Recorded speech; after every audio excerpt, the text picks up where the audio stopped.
भारताचे एक सार्वभौम समाजवादी धर्मनिरपेक्ष लोकशाही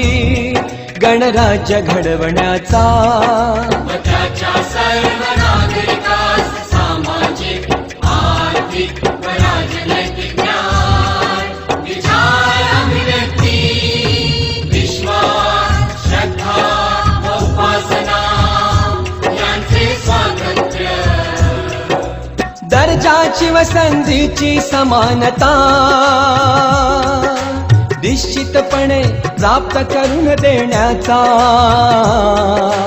आणि त्या सर्वांना